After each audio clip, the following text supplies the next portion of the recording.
we can say definitively that religions are all bullshit. Welcome to Brainstorm. We have the explicit tag for a reason. This is a base level argument to a higher level morality. I get paid to science? To science as much as one can science. What the hell was my point? Trigger warning. The Brainstorm podcast will criticize your most cherished beliefs. We attack nonsense in all its forms and discuss difficult subjects. If you peddle pseudoscience, supernatural woo, or religious dogma, then this is not your safe place. This is the home of hardcore skepticism.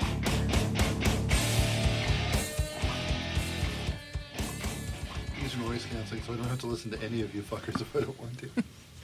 All right. Hi, and welcome to the Brainstorm Podcast. This is episode 52, and today is August 19th, 2016. I'm Corey, and my panel tonight are Destin. Yo. Angela. Hello. Renee. Hello. And Leo. Hey there. I gotta try the sexy voice sometime.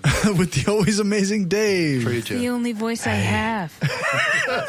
And that's Dave's sexy voice. It's a 100% synthesized. Hey, there you go. Now We you're are in talking, Roman Dave. Empire Studios in Regina, Saskatchewan. Tonight's show is brought to you by Reasonist Inc., atheist, skeptic, and science-based apparel. You can find them at reasonistinc.com.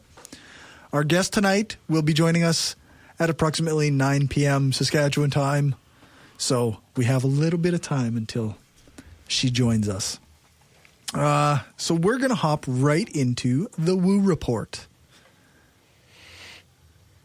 I'm not a scientist, but if I can tell you your science sucks, then your science really sucks. That just makes no fucking sense. I mean, it's just bullshit. Fuck. Fuck indeed. Renee, what do you got for us? Straight up fuckery. Well, as always seems to be the case when I'm looking at this kind of stuff, I found a great one from Vice.com. It's all about a woman who was in Thailand and was told that there was a demon in her vagina. That's I fantastic. bet she was told that. But really, isn't there one in everyone? Isn't it like a box of Cracker You don't know the Jacks? half of it. You don't even know the half of it. I don't even know if I need to make any other comments. The title alone will just Yeah. feed the jokes. But I kind of want to see where this goes. Me too. Okay, well, Please tell us basically, more. this apparently the writer of this article was in Thailand, and she We're decided, all the most scientific based. In Thailand, where they often don't see vaginas. Don't they try to cure cancer with smoking in Thailand? probably. Well, really, it works. Heck yeah. Eventually, everything. eventually, In a sense. in a it weird way. works. Yeah. Well, So- and it cures your skin and all your organs over time. Yeah, it cures you. Meat, just like meat. You Yeah, cure meat. Once you're dead, you no longer have cancer. Cures Oh, your I went with a existence. different type of cure. Oh, okay. Oh, that. Okay. So I what gotcha. happened? How did Any- she get to this point? Anyway, so she was there and decided to go on one of those all-inclusive holistic cleanses. Okay. And granted, if you read the article, she didn't take it very seriously, but she decided she might as well try this. She actually recommends that if you're really into bowel movements, you have to try this one. this one thing, and it works really You know how well. it is. Really, if you're really well. into your BM. But apparently she suffers from. I wrote it down, but I can't seem to find it. Her biggest complaint is she suffers from. Where's the word? At any rate, very, very painful menstrual cramps. Okay. Dysmenorrhea. Endometriosis. That's the word. There we go. And I so don't speak doctor. Endometriosis. Yeah. So which is Gumby? speak Did you look it better, up? Did you look up what the word means? No, I actually found it on the article. Oh, okay. That's good. Because I was prepared. And I read all of the source material. Yeah. Right. Yes. So at any rate, I did Good to have you I back, did look Gumby. it up. It's basically excess tissue that's usually on the inside of the uterus starts growing on the outside of it, which can cause very painful sidetracks. No, very, very painful menstrual cramps. She decided while she was at this cleanse that she would say, "What the hell? Roll the dice and see if they could help her with this." And so she went to someone there that kind of gave her, told her symptoms. They went, "Okay, well, we have someone that might help you. Her name is Mrs. Timmy." Mrs. Timmy. who apparently dressed like Jennifer Aniston from Friends. Right. Oh, no. Okay. And so anyway, apparently he's like, well, she does do this treatment, but in hushed whispers, she deals with sexual organs. And she's like, you know what? I always keep an open mind. So she gave it a try. And she was a practitioner of something called Qi Sang Nai, Chinese health practice aimed at realigning the flow of qi in the body. Mm-hmm. Of course. Yes, because that's truly a thing. Yes. It is. So she was after some sexual healing. Yes. I don't think that's what she was after. That's maybe what she got. Yeah. So apparently it all started with she put her on a table and there's some kind of rocking rhythmic back and forth and kind of checked her out, and she decided she had a demon in her vagina that had to be dealt with. and so I guess the way it started was That's how it works. Yes. Yeah. And Exercise the demon. exercise the demon. I never thought of using that. It as gives a new pickup meanings to that now. Oh man, that's a totally different kind of euphemism right there. So anyway, so she did, there was, it started with like apparently she had this little chime thing she went over the body with.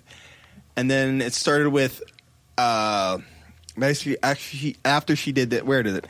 The treatment started off with the rocking of the body, the rocking back and forth. And then she took out a tiny hammer and tapped it all over her body.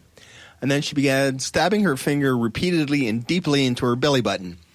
Which is that was the part she found the most uncomfortable.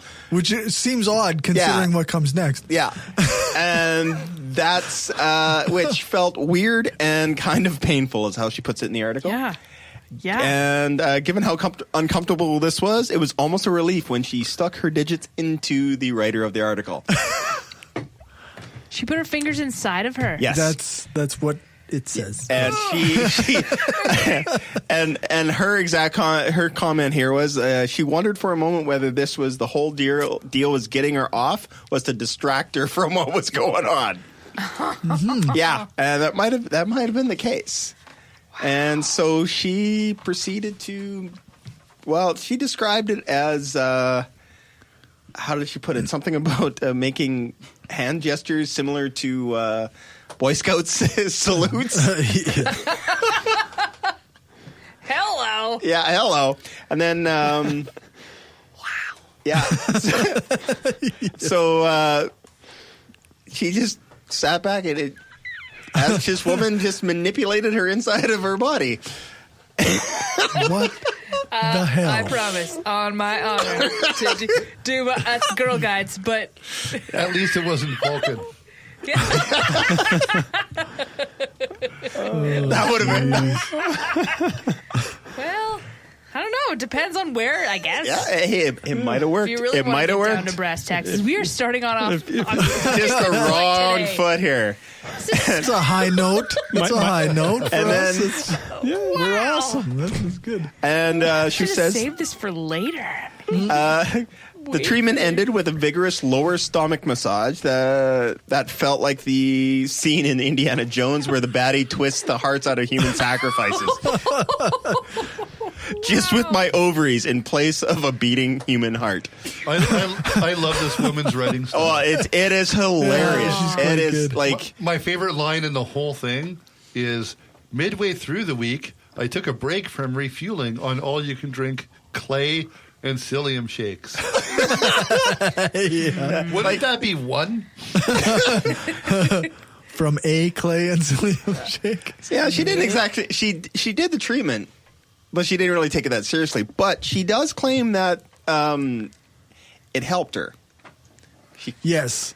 Yes, what does she describe it as? The vagina demon or the cleanse? Her whole system feels amazingly light. Yeah. Well, she just shat herself for a week, did she not? And then, well, yeah, she did perform self-enemas for an entire week. Yeah, so she pooped. She was clean. She was clean. It's too. But also the emotional trauma might have just distracted her from the real issues. That's right. Well, it's just wow. Yeah, it's just hard to describe. Like, I mean, I actually, silly me, I actually typed the chi whatever into You looked YouTube. it up. Yeah. And there was like several videos of showing them doing the main massage, not the. It was still YouTube, still safe for work. Yeah. And the way she describes it is, they're like doing the massage on the stomach. It was like if they didn't do the cleanse before, she would have pooped on that table. Like the way they were massaging Or her at belly. least farted a lot. I swear I did see that in one video, but like there was a suspicious movement on that towel. Like it was. Oh, people pay for this shit. I mean us. I don't mean this. I mean us talking. Our patrons are so awesome. Yeah. Thank you. Well, we're a little bit like those stupid morning shows, except at night. Yeah, every 2 weeks. Yeah, that's right. That is amazing. I really like when she says this right at the end. Since returning home, I've tried to emulate it. But eating a carrot in front of the Bachelor while rolling myself over a tennis ball isn't quite the same. Eating a carrot while watching the Bachelor. Yeah. That also seems really weird to me. I don't know. Hey, if you just spend a week in Phuket shitting yourself and having some strange Asian woman that looked like Jennifer Aniston Oh my gosh. massaging your ovaries. After that, nothing's weird. Nothing is weird. Phuket. which can also Fuck be it. pronounced fuck it. Fuck I'm it. sure people on The Amazing Race, when they have to go, they're like, "Oh, we're going to fuck it." They probably said that once or twice. They just got beeped. Yeah, because they did go there this year. Yeah. Wow. That's crazy. But as crazy as it is, this is apparently a thing. That's This- amazing. Angela's taking notes. This writer seems to enjoy the odd alternative health craze anyway. Yeah, she claimed she was quite open-minded to alternative medicines. Like, what does she say? She's enjoyed acupuncture, oil pulling, swallowing naturopathic pills that are the size of a baby's head. Chick's got some skill. What was that grapefruit thing we were talking about? Pretty impressive stuff. Nice. All right. So apparently, if you have a demon in your vagina, go to Thailand and find Mrs. Timmy. Yes. Apparently. And she'll magic it out. She'll magic it out. All right. Cool. I wonder if there's anyone that does that locally. Asking for a friend. Asking for a friend. Well, I was just I'm not thinking just that proverbially double-clicking my mouse with the exercise the demons, but because I'm pretty sure. Apparently, it takes a little bit more manual dexterity than that. Poking the belly button. You want to say something? I'm pretty sure my insurance coverage at work would cover that. Yeah. So my bullshit clinic, I could offer that as well. Yeah, you could. I think all the people that have done that have been charged and arrested. So we're not if I have a clinic. No, that's what I mean. That legitimizes like in it. town. Like there have been people that one who is had still open on clinics. Broad. The one that the converted brick house. That I'm says talking. open. I'm talking about the actual doctors who do vagina. Yeah, vagina the therapy. actual. There have in Saskatchewan been doctors who have violated the Pap smear plus. Yes. It's not violating if you advertise it. Well, This is what I'm going to do. yes, that's true. What you got to do is you got to you wrap it offer. up in the proper ritual first. Yeah. You got to, It's not prostitution. I'm not performing a sex act. You're all crampy. I don't want none of that. I'm just my job. This isn't for me. This is for you. Really, who wants to deal with angry, crampy women all day? Sometimes I am a crampy woman all day, so it's just Deal a with it. chance. It's a chance you got to fucking take. So some people are dealing with it. Yeah.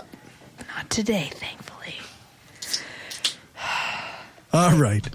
You've So, exercised. Enough with the silliness. Have we exercised the vagina demon? We have We 6 could do minutes. this all day. I didn't tell you about yes. No. We have 6 minutes till our guest break. So I'm just going to say cupping is bullshit. And Olympic Done. athletes should not be promoting Holy this fuck, stuff. is it ever? My article is actually from the Dallas News. It's a good one because it actually talks about the way that science disagrees with cupping. The writer Seema Yasmin says, Olympic athletes say yes, science says no. And so Olympic athletes have been having the circles, the purple and red circles on their backs and arms and legs, and people were wondering what it was, and some news sources were promoting this as a thing, some sort of therapy that can help your muscles. What surprises me about that is you think that the training regimes that these athletes have, like they get the best of the best in a lot of the cases. Except for the North Koreans. Well, how is cupping still a thing? Like how does a legitimate trainer like Michael Phelps's trainer? They use acupuncture. They use Really? Yeah. The interesting thing is they use things like kinesio tape. What? Yeah, which, I mean, it's just tape on your skin. It doesn't do a fucking thing. But they use it because these are athletes, not geniuses. It's not just that. It's sports ball, for example. A lot of it is skill. A lot of it is talent. Some of it is psychological. A lot of it's psychological, and that's all it comes down to. Athletes typically are very superstitious people. So they accept certain things on, like, they ritual, lucky objects, and apparently they like cupping. Hockey players And don't shower for the whole season. Kinesio tape. Hockey Right? players don't shower, yeah. Or they use the same set of socks without washing them for They don't shave during the entire playoffs. season. They don't shave during That the too. playoffs. I mean, I think cupping can do miracles, but a different kind of cupping. Yes, that's The- fair. That is fair. You're talking about the cupping followed by the cough. Well, not quite that closer though. I think Cupping. See, the only thing is, anytime I saw that on the Olympics I was flashing back to a Supernatural episode where they had cupping in the episode. But of course, Right. it was also a cover for a fat demon from Peru. Yeah. Everybody's fat. Yeah, that's right. Something a good that episode. It was something a that good I episode. think is interesting is like the people don't. What are we? 3 minutes. Okay. We got time. Sometimes they'll take a slit in the skin, and then they'll do the cupping, and it'll pull blood up from underneath the layer of skin into the cup, and it'll be very impressive, and it'll look like it really pulled something out of you, and really it's just bloodletting. That one At the picture that most I saw, basic level, like it's. I get nauseous just thinking. Okay, Michael, we want you to get another gold. Bring out the leeches. Can we saw a hole in your left arm and put a bowl underneath it so you can drain a little blood? I would just go right out and bring the voodoo dolls and then about to just say, from one of my favorite movies. And if I don't win gold this time, I say, "Fuck you, Joe Boo." That's from What is that from? the baseball one. The dude that sacrificed a chicken before every game. Is that Major League? Major League. Major Thank you. League. Oh, With Charlie Sheen. Wild thing. Yeah. So cupping's not a thing. But Well, it is. many It just people- doesn't do anything. Many people do think it is a thing. Gwyneth Paltrow. Once again, I bring up that book. Is Gwyneth Paltrow wrong about everything? Yeah. Jennifer Aniston. We just talked about somebody who looked like her.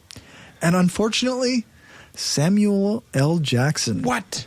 Yeah. Just because he's black doesn't mean he's smart. No. But he seems smart. he seems smart. Everybody does until they open their mouth. What about Morgan Freeman? And he makes good movies. And he does. He makes great movies. Yeah. Although Robert De Niro's a crackpot, so. He is. Wow. Yeah. Though I don't hold it against But he actors doesn't like much. Trump. In De Niro's defense, he did do a lot of drugs, and I do mean a lot of drugs in the 80s. Like a Herculean effort in doing drugs. Fair enough. A Keith Richards. All right. Yes. Level of drugs. So I know Yes. that this seems brief, but we have to go to a break so that we can try and get our guest on. And that's it for tonight, everybody. Thanks for joining us. Just a quick Good night, everybody. If you like what we're doing and want to help us keep the lights on, go become a patron at patreon.com/brainstorm podcast. You can hear the bonus half hour that we record every episode and get a shout out when you support the show. Become a patron for just $1 an episode at patreon.com/brainstorm podcast. Or you can support the show by ordering a t-shirt, mug or other gear from our store at caffeepress.ca/brainstorm podcast gear. If you can't afford to become a patron or buy gear, then why not give us a rating or write a review on iTunes or Stitcher? Every rating makes it easier for people to find us. Thanks for your support.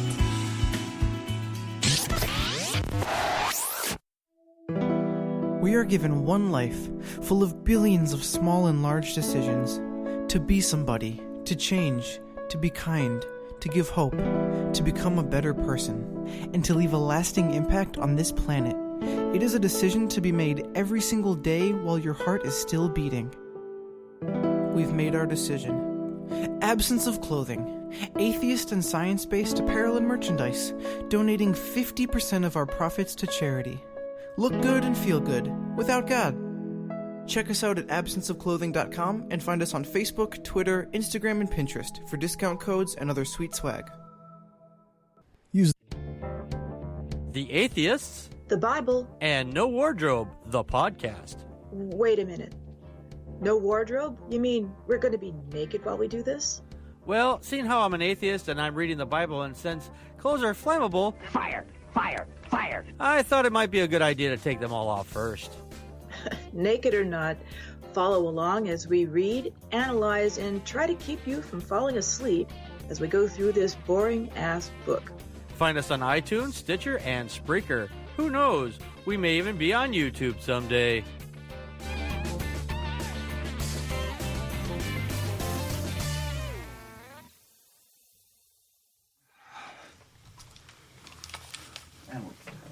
We're back, people. Hi, Callie. Can you hear us? Uh-oh. Uh-oh. Gumby, tell a good joke. All right. A Jew? No, not that your joke. usual jokes. Not that joke. She can't hear you? I can't hear her. I don't... Hello? Please hold. We're terribly sorry Please for the hold. trouble, folks. A podcast will be with you. In a few minutes. The joys of doing it live. Yeah. Woohoo! Yeah. We do this There all she the time. is. There she is. I hear something. One sec. Do you hear?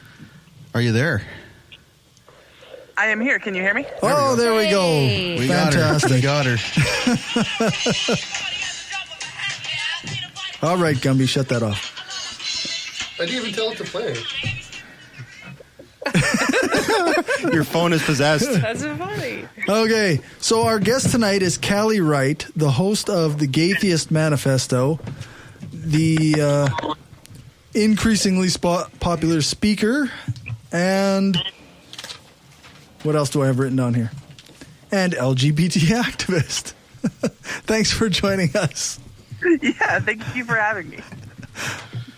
Sorry about the bit of weird sound issues right off the hop. So unprofessional. You guys are killing me. Yeah. Welcome to the Brainstorm podcast. This is what we do. Just wait, it's about to get worse. Yes. We apologize in advance. I will be talking. Uh-oh. So, I guess for people who haven't listened to your show or to other shows where you've been on, can you give us a bit of your background and how your show started? Yeah, for sure. So I am a queer transgender person, and I've been an atheist since I was like 16 or so. And when I started getting involved in LGBT activism, I was really surprised to see how much proselytizing there was and how much, sometimes outright hostility towards the idea of being secular or being atheist, which really shocked me because I would imagine that, even people who are religious in the LGBT community I would hope would be able to understand why so many queer and trans people have an aversion to it and that we could just kind of coexist. But I was at a rally for marriage equality. This was obviously before the Supreme Court decision. And they had a commitment ceremony for a bunch of gay couples. And the minister that performed the ceremony from the stage said the words verbatim, "If you don't know God, you don't know love. And if you don't know love, you don't know God." And I was like, wow, that's a really aggressive thing to say considering the company we're in. Wow. And, that's kind of what planted the seed. And most people will remember when Leila Alcorn committed suicide. That was kind of a national headlines thing. For those who don't know, she was a 17-year-old trans girl who ended up committing suicide because her parents completely rejected her, isolated her from her friends, social media, sent her to conversion therapy, and she ended up committing suicide. And one of the vigils that we had, because she was from Cincinnati, Ohio, where I am, and we had a vigil in front of her high school, and there was a minister speaking there, and she said, "I believe God was a first responder on the highway that day." And that was the first time that I ever had to be like, I need to walk away or I'm going to do something that I'm going to regret. And I don't mean violence. I just mean speaking up and saying something and, disrupting something like that, which is not a thing that I would have done. Mm-hmm. But I thought that was just unbelievably disgusting to say in the company of, because the statistic is fully half of the LGBT community identifies as non-religious, right? Right. So what that says to me is that the God you believe in doesn't decide to show up until after all the bad stuff happens. Mm-hmm. And, after this poor girl is tortured, rejected by her family, isolated from her friends, then writes the suicide note, auto posts it to Tumblr, steps out in front of a truck on Highway 71 and dies, then God decides to show up. Mm-hmm. Right. And, at that point I had been pretty active in my local LGBT community. And I had kind of had the idea, I want to do activism. Not 100% sure what it looks like yet, but I want to do activism. And that night, it really cemented. I was like, okay, whatever I do, I have to put at the least secular activism, if not atheist activism, at least secular activism and LGBT activism. That intersectionality has to be my focus. Yeah. And then how the podcast came about, I used to be an associate producer for Dogma Debate, and they did the 24-hour fundraiser, the first one that they did for Foundation Beyond Belief. And I sat in front of my computer for 24 hours and captured all of the audio for that 24-hour fundraiser. And as I was listening, I recognized, wow, the guests on this show are basically all the names in the atheist community. And they're all LGBT allies. They're all great people. I love them to death. But none of those people were people for whom the LGBT thing was their issue, was the niche that they were pushing in the atheist community. And I was like, that's it. That's what it's got to be. And I'm sitting here in front of audio production gear, and I'm like, well, a podcast, I guess, is a thing that makes sense. Mm-hmm. So, I mentioned to David that I was thinking about doing the show, and he loved the idea. I sent him a demo of our first episode, and, the rest is history. We're part of the Secular Media Group family, and I've become really good friends with David. He's done a lot to help me out. And, and since then, it's just been kind of shocking how quickly the thing has caught on. I expected maybe after a year I would have an audience, and it's really caught on, and it's a pretty amazing thing to see. It's awesome how excited people in the atheist community are about allyship and LGBT equality. because that's often not the case when I'm in the company of LGBT folks, and you know, it's hard to say this without it sounding like I'm putting the LGBT community down, and that's not what I mean to do. But I have always felt more at home at secular atheist community events. Even if I'm the only trans person there, if I'm the only queer person there, I always feel more comfortable in those environments. If I go to an LGBT thing and I start talking about atheism, people start pushing back, and people, get kind of visibly uncomfortable, and that just doesn't happen there. So it's been an amazing experience. Wow. So that's interesting. How long have you been doing your show? About 1.5 years now. Okay. Yeah, because I remember when it started, and I started listening to it right away, and it didn't seem like that long ago, but yeah, it was February of last year. I know it's one of the more popular shows. So what's that? Popular? Well, no, that's not us. Right? No, what is? I don't know the word. It's when people like it. Oh, the opposite of me. Yeah, the opposite of this show. Okay, good. So I guess when you first came on, I guess you kind of explained what I have a few questions written down, but you already went through them. Sorry, I'm so long-winded. No, that's all right. That's perfect. Okay, so you said you're a queer trans activist? Yes, indeed. For people who may not know, what does queer and trans mean? Yeah, sure. So queer is a word that has a lot of baggage attached to it. There are definitely some of the elders and the LGBT community will remember a time when that was the go-to slur for not just people who were gay or who were bisexual or pansexual, but for anyone who outwardly kind of appeared stereotypically that way. So, really effeminate men or sort of masculine women. But the community has largely sort of reclaimed that term, and we kind of wear it as a badge of pride. Not everyone, and I obviously am not speaking on behalf of the entire community, but generally speaking, that's what you'll find, especially among some of the younger folks. For me, queer is really just an umbrella term that just means that I'm not heterosexual. Okay. We can dive into the depths of the nuances of sexual orientation and all that sort of stuff if you want to, but suffice it to say, like, there are different descriptions of non-heterosexuality that fit me, depending on where I'm at in my journey. So I just use queer to mean, like, look, whatever it is, I'm not heterosexual. I know that much. That makes sense. Totally makes sense. And then transgender is also an umbrella term. So basically, it means that you don't identify with the sex that you were assigned at birth. So if you're born and you have a penis, they mark an M on your birth certificate, and you identify as something other than male. And vice versa for people who are assigned female at birth. And I say that's an umbrella term because it can mean many, many different things. Right. Being trans isn't just I was born with a penis but identify as a woman, or I was born with vagina but identify as a man.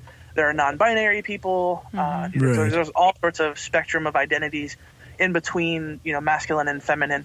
And transgender is just an umbrella term that covers all of those. Okay. Oh, wow. So anybody else got anything? Can you tell this is a thing that I do sometimes? No, this is good. Now, as somebody who is non-religious, in your studies, have you come to a realization that religion is one of the core reasons why you have to be an advocate and outspoken? That most of the fight against trans or against anyone that doesn't identify as a typical gender normative person has always been outed by religion. Well, yeah, and that's that's what it is, because and this is a line that I kind of have to walk sometimes, because I have a problem with the fact that almost all of the resources for the LGBT community are faith-based in some way. That's something that I'm not super happy about. But that being said, they're the ones who are stepping up to do it. And frankly, a lot of those folks do good work. They do life-saving work. So I'm not here to fight what those people are doing. But I'm also not going to shy away from the conversation about religion, because Christianity especially, I mean, I think it's pretty blatant that Christianity is anti-gay and sort of by proxy anti-trans. And I think we have to be honest about that. We have to be clear about that. I think if you're going to be a person who is a Christian, by necessity, you have to cherry pick what you're going to believe, because there's so much contradiction. Right? We know that. But if I can get somebody to cherry pick the stuff that makes them love people and treat people well and help people and help, you know, the disadvantaged and the oppressed and the disenfranchised, like, you know, I'm still going to call that a win. But at the same time, we do have to fight dogma, because if we boil it down, if we really, really boil it down, religion is just the biggest manifestation of the problem. It's not the problem in itself. The problem is dogma, right? Because, you know, dogma is the idea that, you know, authority comes from somewhere else, that knowledge comes from somewhere else. And I think we should be trying to undermine that idea as a whole, not only attacking the symptoms, which, you know, like I said, we can look at the world and know that religion is the biggest manifestation of that. You know, there are other things like, you know, like state religions, like North Korea or like the Soviet Union used to be. Like those are state religions, you know, non-theist religions almost. And those things are just as bad. But, you know, if we're talking about what's done the most harm over the most time, and especially what has the most power now, because we have to be real about the fact that all of the people who are leading the fight against us are using the Bible to do it, and they're being successful because they're using the Bible to do it, because people see the Bible as having this authority. So if they made any argument other than this is what God wants, this is what the Bible wants, it wouldn't be as powerful. So we have to fight against those things. I think we have to take allies where we can get them. So I'm not going to turn my back on someone who is religious that wants to help. You know, as long as their heart's actually in the right place and they're doing the right things and the good things, I'm not going to turn my back on them. But I'm also not going to be silent about criticizing religion and pointing out the truths of the damage that it's done to basically everything, but, you know, especially the LGBT community. Question from one of our listeners. One of our longtime listeners, she says she's fangirling really hard right now, but her phone is crapping out on her, and she was asking about... Can you ask her? She's come up against a lot of resistance to her atheism in the LGBT community. Obviously, you've already answered that, but could you elaborate on that a little more? Yeah, sure. So, you know, it's one of those things where, you know, everybody can talk about their religion, right? If we're at the table and the subject comes up, everybody can talk about their religion. But the minute that I mention my atheism, I'm on the attack. Even if I say something as simple as, well, you know, I'm glad that means something to you, but, you know, I'm an atheist, so, you know, that doesn't really resonate with me. You know, then you're perceived being on the attack. Yeah. Because the moment you say I'm an atheist, what you're saying tacitly is you're wrong. And people don't like to be told that, even though, you know, I wasn't necessarily making that comment. Obviously, that's what I believe. There's that. There's the sort of like under the surface, like, I'm uncomfortable with atheism and I'm uncomfortable with you because you're an atheist. But I've also run into things like last year for the Transgender Day of Remembrance. For those who don't know, it's a day that we observe every year in the transgender community where we commemorate all the trans people who have been murdered for being trans. Wow. And I was on the planning committee for Cincinnati's event last year. And they handed us this sample program, and it was like opening prayer, words from Pastor Terry, so on and so forth. And I'm like, you guys realize, like, statistically, this is going to mean nothing to half the people in the room. right? So my argument was, I wasn't even saying you can't have religious commentary. What I said was, if we're going to have a religious component, we need to be all-inclusive. There is an interfaith pride committee that is a group of affirming clergy from basically every religion there is. For Buddhists, Muslims, Hindus, Christians, pagans, like on and on and on. If we want to have a religious component to this event, why are they not involved? So at that point, I was the atheist in the room arguing for more religious people and more religion, because if we're going to do it, we need to be inclusive, right? Yeah. And you would have thought that I was telling them I wanted to murder their children. The pushback was shocking. I mean, you're trying to erase religion from this. You're just trying to bring atheism into this. And I'm like, no, like, did you completely miss the part where I'm like, there's all these religious people that I think should be involved? And it was just shocking to me. I couldn't understand. I mean, after thinking, I understood it, obviously, because when you lose privilege, it feels like oppression, even though you're just losing a privilege that you never should have had in the first place. Yeah, exactly. And so at that point, I was like, okay, like, you guys are obviously going to do what you want to do. And, in the opening prayer, they called it an invocation instead. And it was very, like, non-threatening. And it was simple stuff, too. Like, we would say, like, okay, if you're going to do a prayer, why don't you invite people to participate if they're comfortable doing so, instead of telling people to participate? Really, really simple changes in language that makes it less aggressive and it makes it more inclusive. Really easy stuff. And there was pushback on that, even though they did eventually do that. And then, so I was like, you know what? You guys handed me the keynote, so don't worry about it. I got it. I got you. So I definitely made sure to get my jabs in, and I basically wrote a speech that was kind of a call to self-reflection about how a lot of times, trans people as a group who are marginalized from society, a lot of times we do that to other people in our community too, for other reasons. If, there are people with disabilities or, trans people of color or, you name it. And I made sure to mention, those of us who don't have any religion at all. And I could see some eye rolling in the room when I said that, which was just, it was better than sex.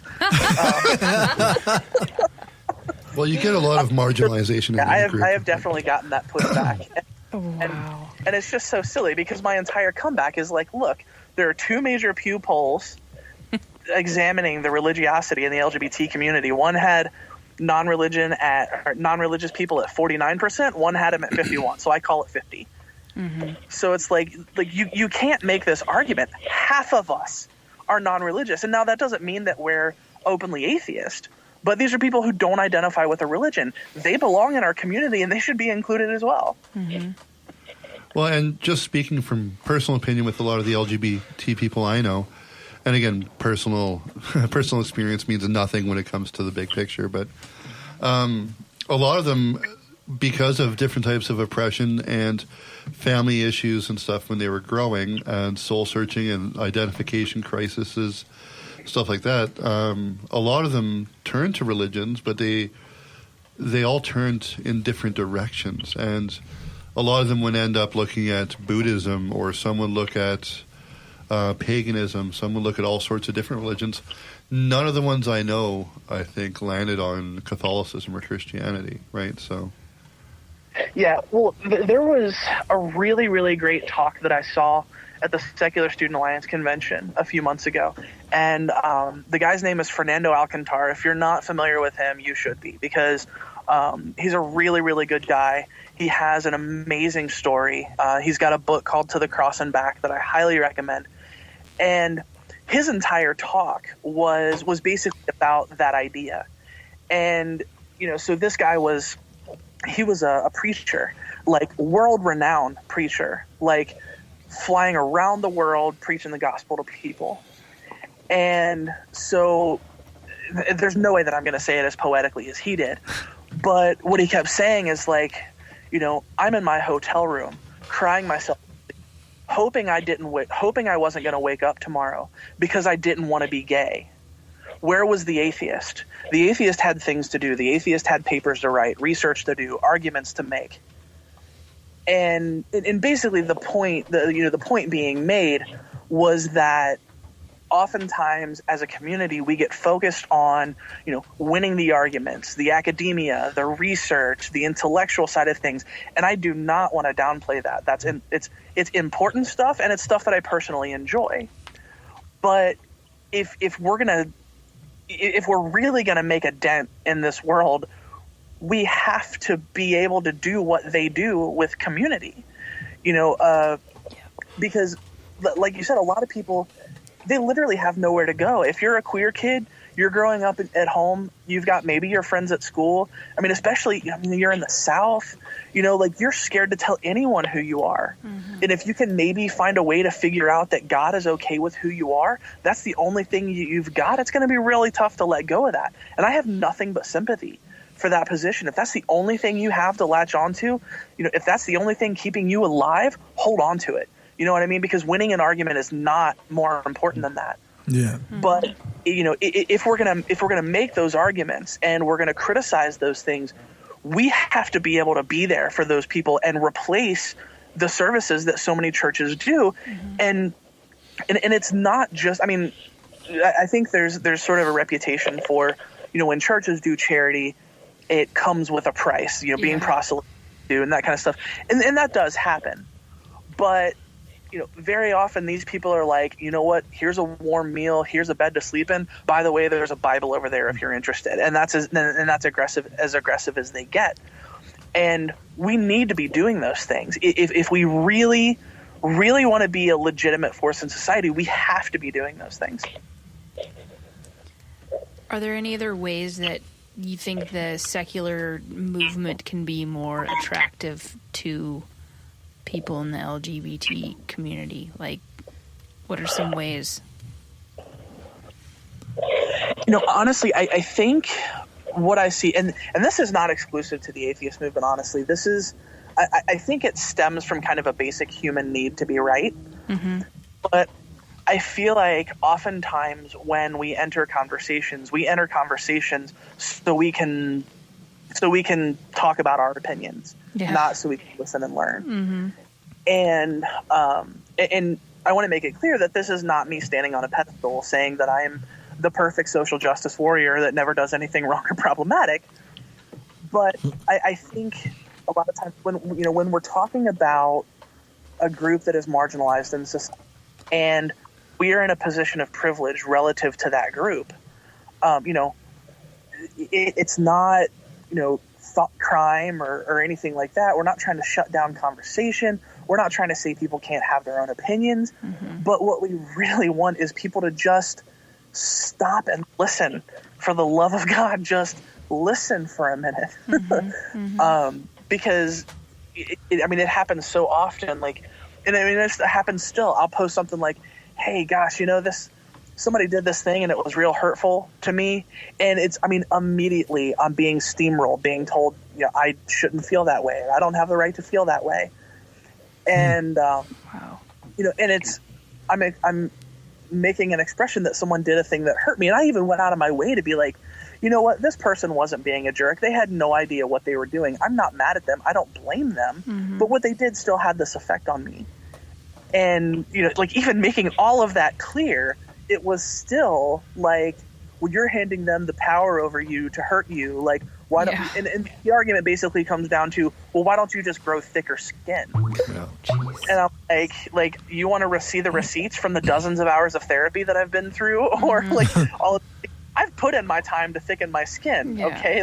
I'm allowed to be hurt when people do hurtful things. And I think in certain segments of the atheist community, there's a lot of pushback. People should be able to do whatever they want to you, mm-hmm. and you should be able to just brush it off. Yeah. And if you're a person that can do that, that's awesome. I wish I could do that. Mm-hmm. I'd be super happy if that was a thing that I could do. It's frankly not. And I think a lot of times it comes from an innocent misunderstanding of what the life experience is like. Mm-hmm. Something that I tell people that really shocks them sometimes is I literally am always worried about violence when I'm in public. This doesn't mean that I'm like red alert. I'm expecting to get punched in the face when I walk around the corner, but it's something that's always on my mind. Mm-hmm. Every time I grab my girlfriend's hand, every time I give her a kiss on the cheek, every time I walk into a public bathroom, every time I walk into a locker room, this is in the back of my head literally every day. Every single day. And I'm like, just imagine what it would be like if you had to second guess yourself every time you wanted to hold hands with your significant other. Mm-hmm. Like just that one thing in itself. Yeah. And people are just like, wow. You know, and those are experiences that a lot of people don't go through, so they can't understand. So when I say something like that, I don't think it's entirely hard to understand why people are skeptical of that. They're like, well, you're just overreacting, because they don't know. Mm-hmm. But I think the impulse in those situations should be to, you know, well, tell me more about that. Like, I don't think I'm getting it. I don't think I'm understanding. You know, I don't think there's enough of that in the atheist movement, if that makes sense. Yeah, they're almost too much dismissal of like, oh, well, suck it up, or rather than, oh, that's tell me more kind of thing. Yeah. Well, in a lot of ways, the two movements, there's a lot of parallels. If you're raised in a really, like two of our hosts, if you're raised in a really religious environment with really religious people in a very religious town, you know, you run ridiculous risks by stating that you're an atheist. So the fact that you come out as a queer atheist, that puts you in two very volatile camps simultaneously. So kudos on you for standing up for it. You know, the talks that I give a lot of times, you know, I draw two sort of reasons for why this activism makes sense and why I think it's important to do. And the first is the stuff that we've been talking about so far with, you know, the religious right being the biggest barrier to equality and the privilege that religious point of view has in our society. You know, it makes obvious sense that, you know, almost that, you know, secular activism is sort of LGBT activism by proxy, because if religion doesn't get to make the rules, then gay people aren't going to be oppressed anymore. You know what I mean? Yes. But I also draw the parallel between, you know, losing your identity as a religious person and figuring out your identity as a queer or a trans person. And this is something that I was pretty unaware of at first, because, you know, my story of becoming an atheist is about as boring as it gets. Like, I was a lukewarm Christian when I was a kid because going to church with my grandma was a thing to do. And, like, I really thought I believed it. A couple of things happened that made me question it. I actually read the Bible, and I didn't believe it anymore. Like, it was really as simple as that. There was no struggle. There was no, like, real emotional journey or anything like that. So that experience was kind of foreign to me. But struggling with my gender identity and my sexuality, you know, those were things that were a really big deal to me. And so when I would get involved in the atheist community and I would start talking to people, I would hear their stories. And I'm like, oh my God, like, if you took out all of the religious language and added LGBT language in, like, these are the same stories. You know, waking up at night wishing it weren't true, wishing you weren't gay, wishing you weren't trans, or wishing that you could just forget your doubts and believe in God again. Yeah. And, you know, the hard conversations that you have to have with your family, you know, the losing family members, losing jobs, losing your social circles. Like, there are a lot of atheists who know exactly what that stuff feels like. Yeah. So for me, there's a parallel in that way too. And I mean, I don't want to play, you know, Oppression Olympics here or anything like that. Nobody's leading a campaign to, you know, say that atheists can't go to the bathroom in public or anything like that. But, like, I do absolutely see atheists as sort of a marginalized group in society, because, you know, you're immediately down a rung on the ladder in a lot of people's eyes, because Christian equals good in so many people's eyes, and not Christian equals bad. Yeah. So that's kind of a thing that I use to try and trigger empathy. You know, when I'm explaining these things to people, I'm like, look, if you're not trans, you're probably never going to have a full understanding of what it's like to be. Like, it's just what it is. Yeah. But I can draw these parallels with things that you've experienced that can at least give you a level of empathy for what I've gone through and what my experience is. And a lot of people, oh yeah, like that makes sense. So that's kind of the conversation that I try to have, drawing those things together. Actually, it's funny because even a lot of the atheist community eye rolls whenever people talk about the atheist community as the oppressed group or the other group. Not because so many of us aren't oppressed in almost any other way ever. So it's right. And I think it's we definitely need to call those things out because, and I have to get through this whole explanation because I may sound like a jerk at the beginning of it, and then I'm going to bring it full circle. No worries. We're used to jerks. We are jerks. We are jerks. Some of my co-hosts are jerks.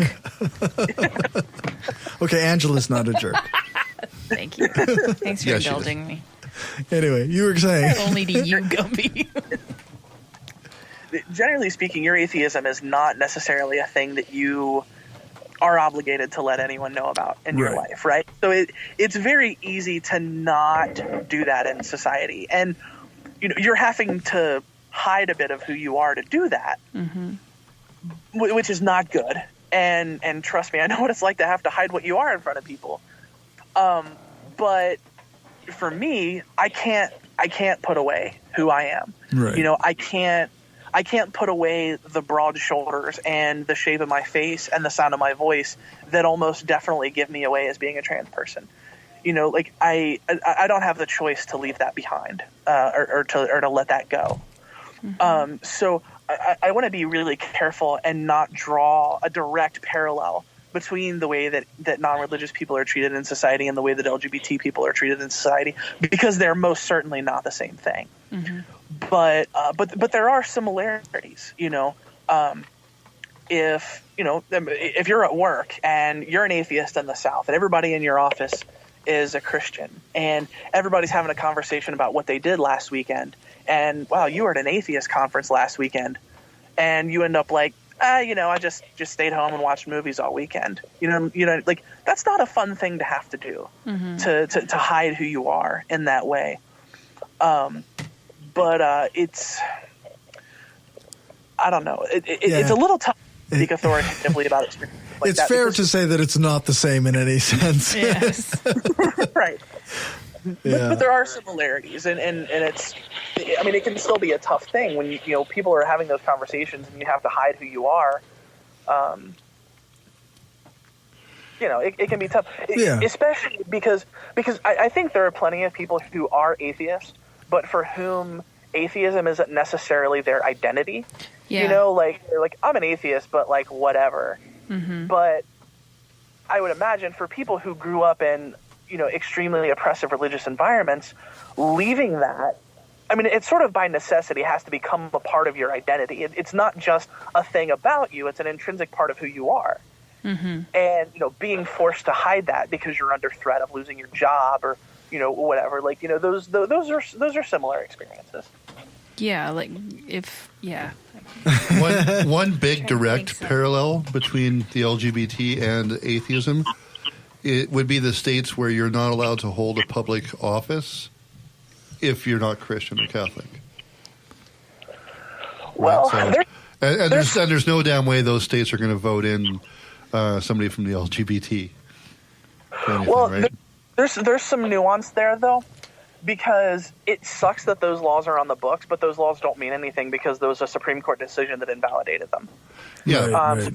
It's not actually against the law for an atheist to hold office. Now, there's obviously a social barrier because there are a lot of people who will never vote for an atheist. Right. Well, the states carry on that whole enigma, I guess you would call it, right? Well, not really, because when Obergefell v. Hodges happened and marriage equality became a thing in the United States, all of the states that had written amendments to their constitution to marriage between a man and a woman, I mean, those constitutional amendments didn't just disappear. They're still on the books. They're still there. But they're unenforceable because the Supreme Court said, no, sorry, you can't. Yeah. So it's kind of, it's a conversation about how fixing laws doesn't fix society. Like, it's a good thing to fix laws, and that's a thing that we have to do, but that doesn't necessarily fix your society or your culture. Yeah. That's true. It just strikes me as the person that I often argue with on Facebook. Oh, but you're Stalinist. You're trying to change the way people think. It's thought police. No, we just fucking want people to think. Yeah. And the one thing about LGBT or LGBT QAP, whichever. QIA? Well, QAP is another one too, because you have the asexuals. Straight people, it doesn't matter, because gender, sexuality, and sex of other people should only matter if you're trying to hook up with that person. Other than that, it should make no difference. Mm-hmm. Well, right. Nobody and should give a shit. That's something that I say a lot is, like, if I could envision my perfect world, it would be a world where me being trans was exactly as big of a deal as me being left-handed. You know what I mean? Like, it's just a thing that most people aren't, but it's not really a big deal if you are. As Southpaws, we are evil, though, so... But that's fair. That's fair.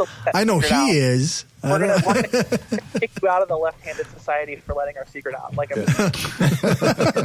you're cut. Okay, so I guess in a sense we wanted to have you on to answer our ignorance about trans people. So, what would be something that you think people don't know about trans people that would be good for them to know? Besides the fact that they're people. Well, no. Right. Isn't that obvious? No. Most people don't. Because that information is apparently news to some people. Yeah, I suppose. Yeah. I think really the biggest misconception, even among people who consider themselves to be allies, is that being transgender means certain specific things. Like, being transgender means that you're going to go on hormones, or that you're going to get surgery, or that you're going to change your name, or you're going to change your pronouns, so on and so forth. Transgender is an umbrella term that means the one specific thing that I said about not identifying with the sex you were assigned at birth. Mm-hmm. And there is a very, very broad spectrum of everything that can mean. And, there's a spectrum of non-binary identities. There are trans women who are perfectly comfortable with their penises. There are trans men who are perfectly comfortable with their vaginas. There are non-binary people who have a mixture of comfort and discomfort about certain secondary sex characteristics that they have. Mm-hmm. Some people go on hormones but don't care about having surgery. Some people do nothing but start dressing differently. I think what it really boils down to is letting go of gender stereotypes. That because someone is a trans woman, that automatically means that they're going to be painting their nails all the time and wearing pretty dresses. Or that if someone's a trans man, that means they're going to be wearing flannel and skinny jeans every day. So transgender doesn't necessarily mean conforming to the opposite gender roles. Exactly. In the same way that, let's name stereotypes for a second and say that if we have a cisgender woman, and cisgender is simply the word for not trans, someone who does identify with their birth assigned sex. Right. So if we have a cisgender woman who is really into sports, works on cars for a living, drinks cheap beer and smokes cigarettes, those are all awesome. Those are all rather stereotypically masculine things, right? But no one's going to question the fact that she's actually a woman or not. Mm-hmm. She may have stereotypically masculine traits, but no one's going to question the base of who she is because of it. Yeah. Right?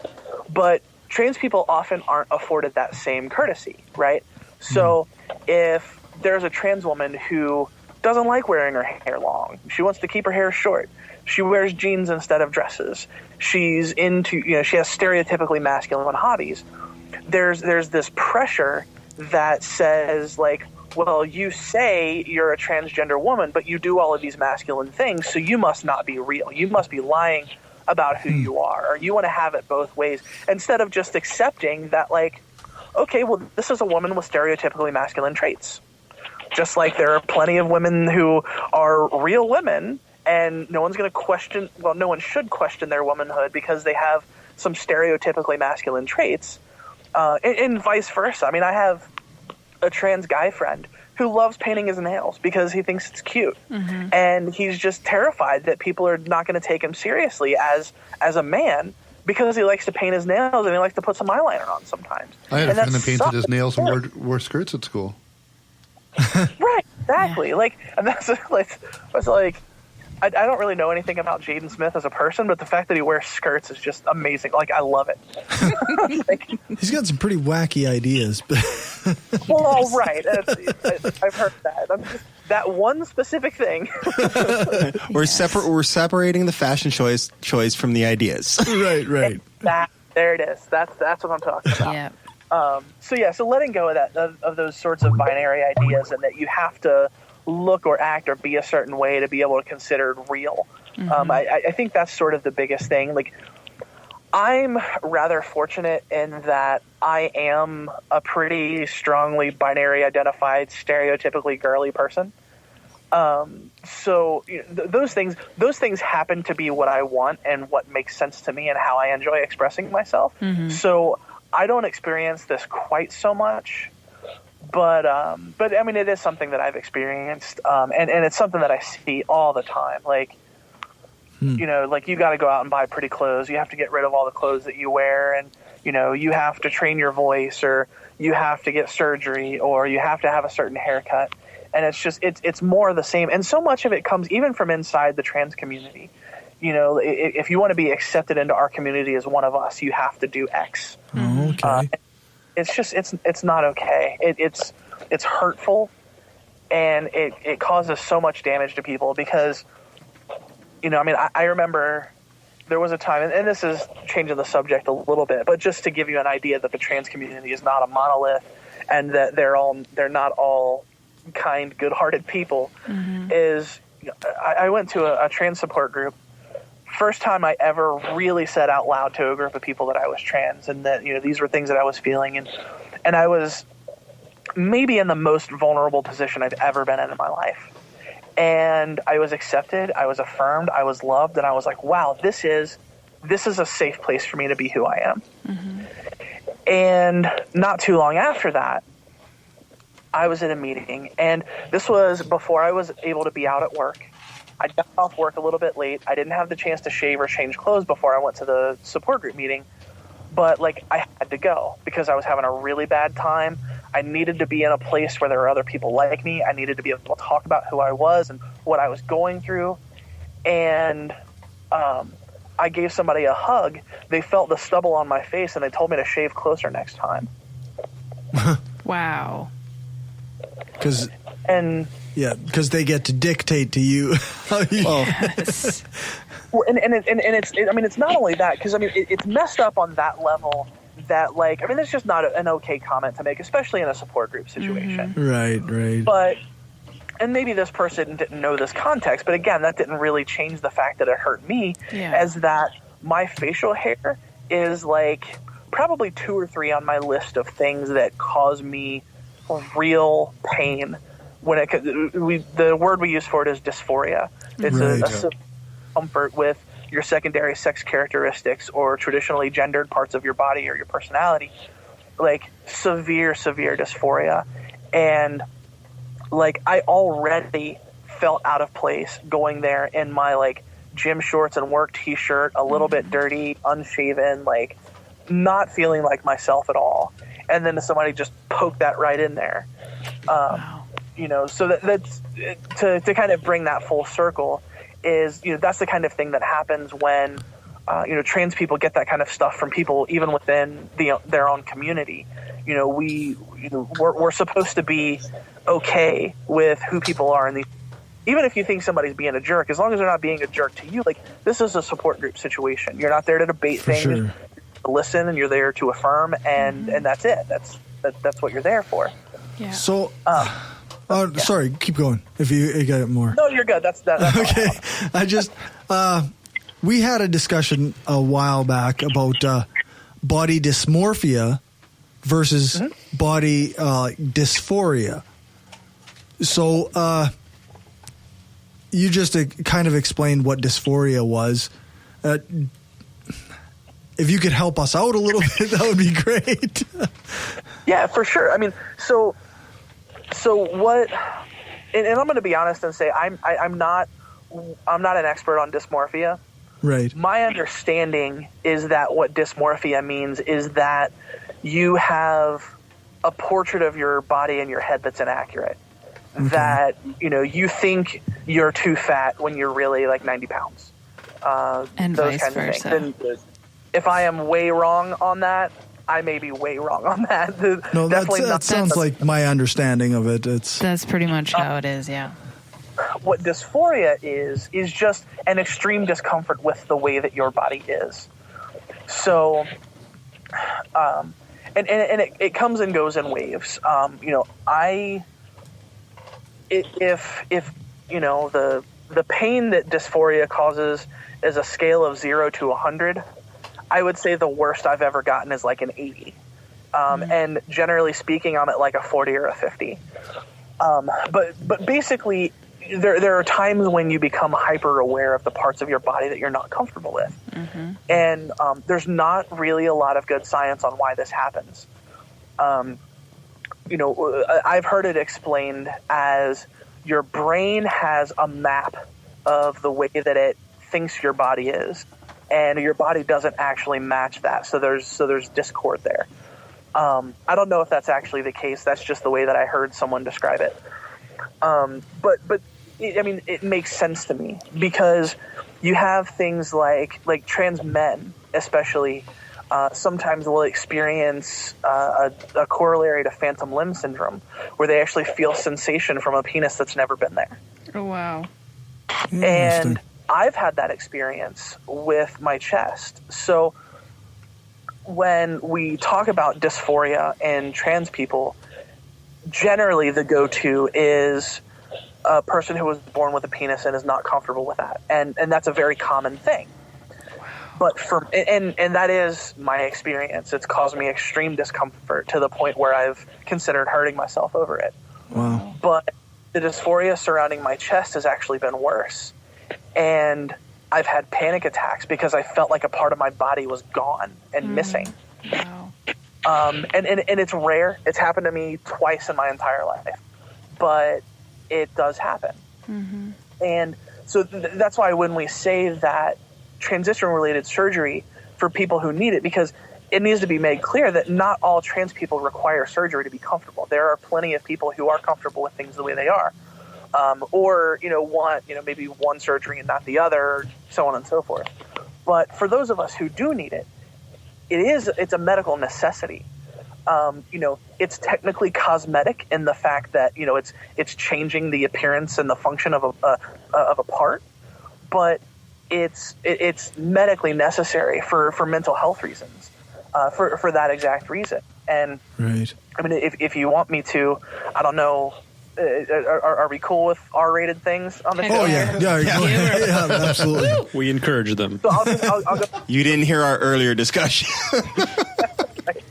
So I'll go ahead and relate to you the worst experience with dysphoria I've ever had.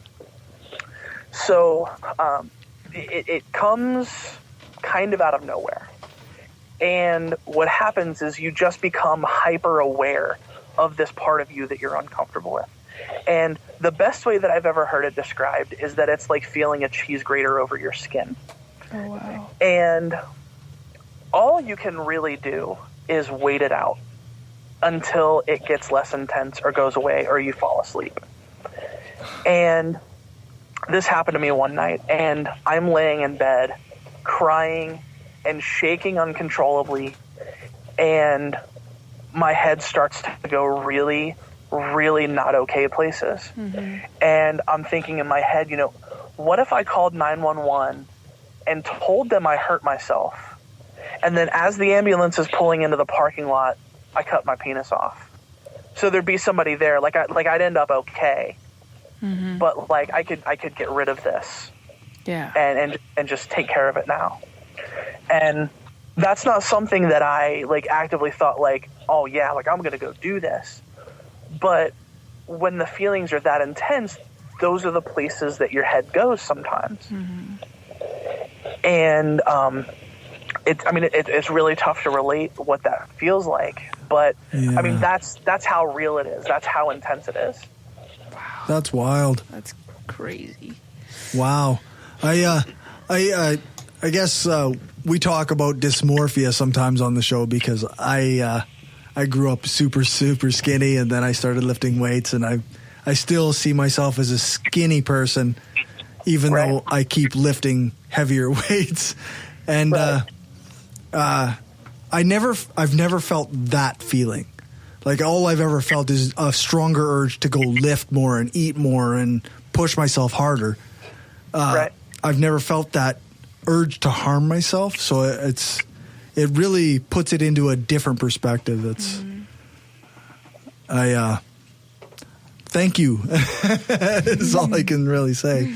Well, and the thing is too, there are people who have actually ended up committing suicide because they couldn't access that transition-related care. I'm fortunate in that, the company that I work for has trans-inclusive insurance. And the only reason that I'm not able to get it now is because of my weight, which is a thing that I'm working on. But we were just bought by another company, and chances are after the first of the year, I'm not going to have insurance that covers that surgery anymore. That being said, I'm just on the other side of privileged enough to where I can probably figure out a way to make it happen, even if I have to go in debt to do it. So I can at least see the light at the end of the tunnel and think that, like, this may be the worst feeling I've ever felt now, but I can at least kind of see a light at the end of the tunnel.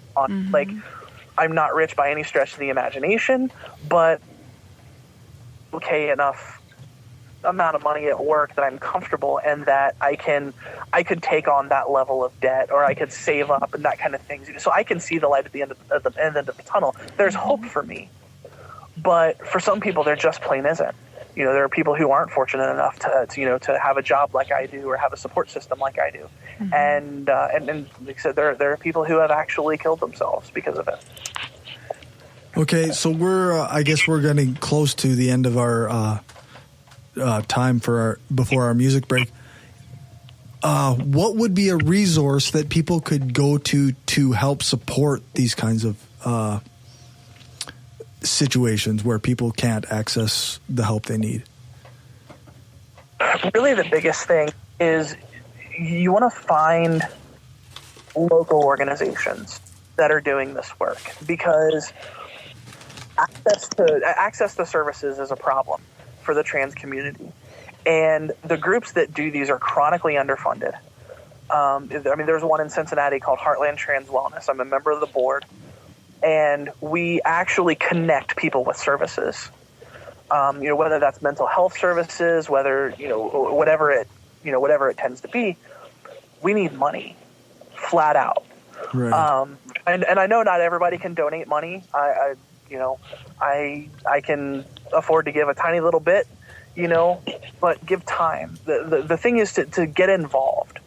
Not everyone has to be a full-time activist shouting people down at protests and speaking in front of city council. Like, activism doesn't have to look like that. But you can say, you know what, like, I'm going to skip Starbucks this week and give somebody $5. Or, I'm not doing anything Sunday. Let's see if there's like a volunteer thing that I can do for this organization. Or, I have a certain skill like web development or something like that I can go like, hey, you know what, like, here, like, I'm going to, help you with your website. Different things like that.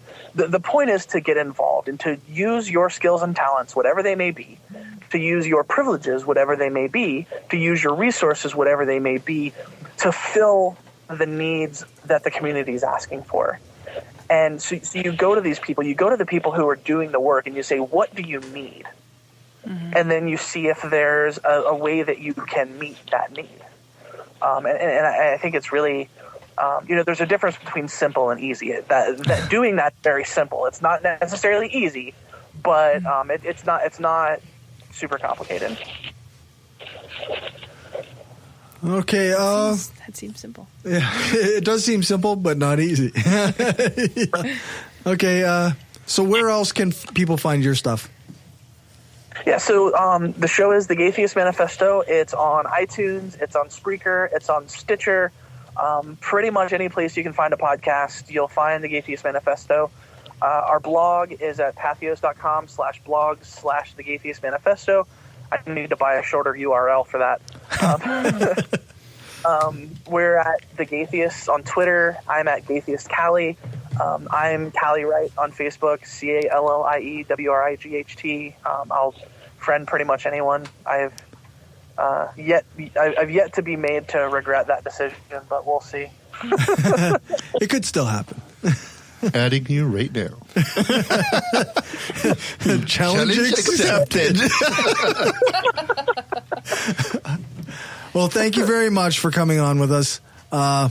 We will definitely provide all your links in the show notes, and I really can't thank you enough for coming on, even though not everybody had questions for you. Oh, it's fine. I'm just fascinated because I don't know much, and I just wanted to learn and stuff. No, next to nothing. Like, I know the surface understanding of it, but beyond that, don't know jack. Well, let me recommend a podcast. Okay. I think subscribe. Yeah, you could always listen to, what's that called again? Yeah. Where's that really long URL? Right on. Thanks very much. Thank you. I guess we'll talk to you later. Yeah, thanks a lot, guys. Take care. All right. Bye-bye. Click the thing. The end thing? Cool. Okay, we're going to go to music. I'm going to tell you what music we're listening to after the fact. And then next week we'll have really good music. Yeah, whatever. Shut up. Protest the Hero was the new awesome. Blink-182. Yeah. The new Chili Peppers is pretty good. Okay, here we go. But nobody All right, listens here we to go. that.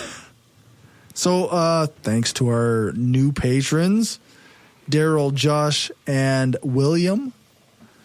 And thanks to our longtime patrons, or like since April. That's a long time, right?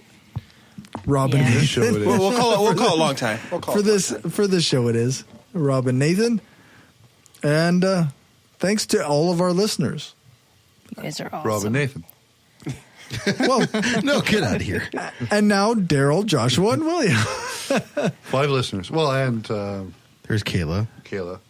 Oh yeah, that's 6. right. Yay. And all those Claire. downloads.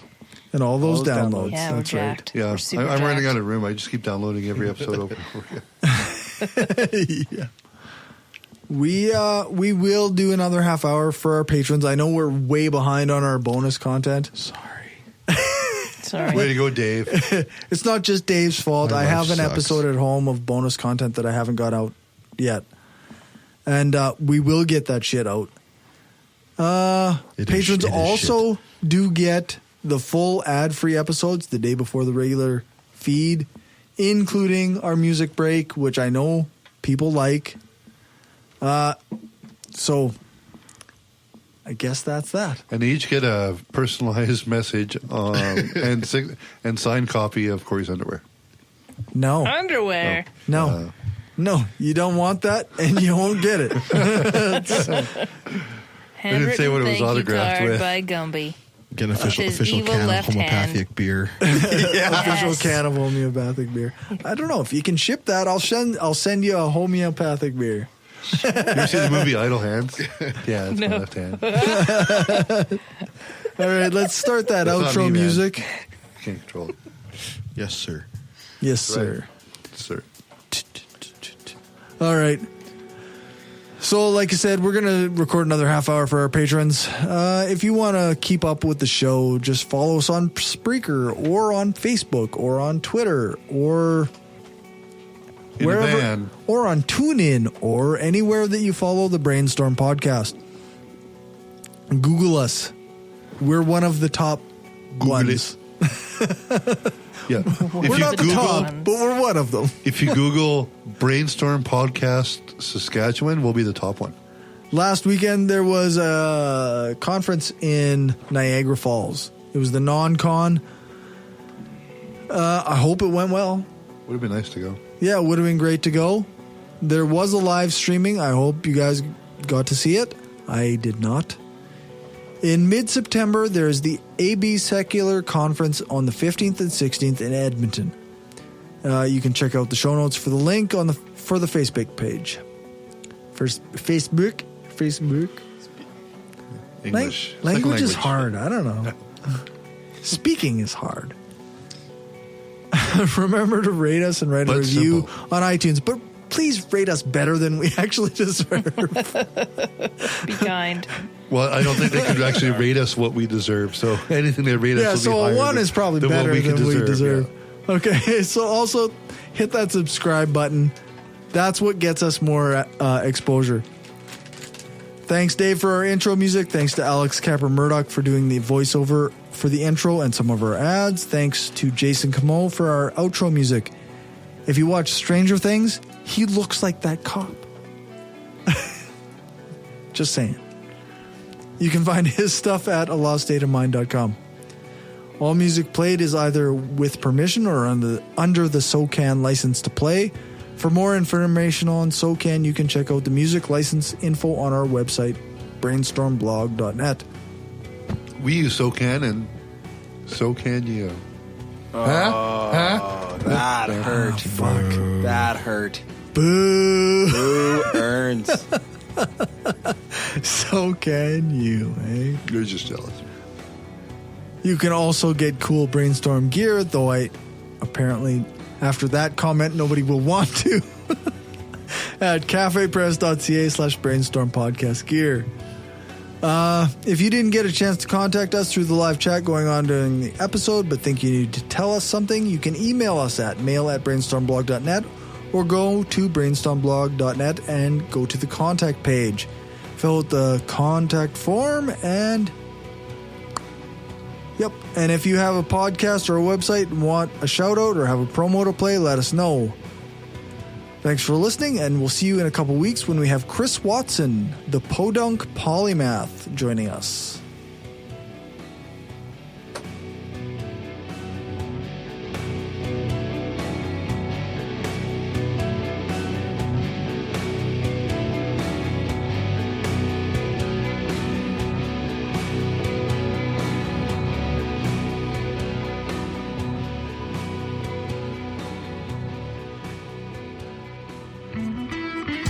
Wanted to say thanks to everyone who listens to us, shares the show, gives us a rating on iTunes or Stitcher, or supports us through Patreon and Gumroad. We don't have a lot of interaction sometimes with our listeners, but what we have had proves that we attract some of the best people around. Smart, kind, and cool. An audience truly worthy of the titles hardcore and woo-free. Thanks for helping us make the world a smarter place.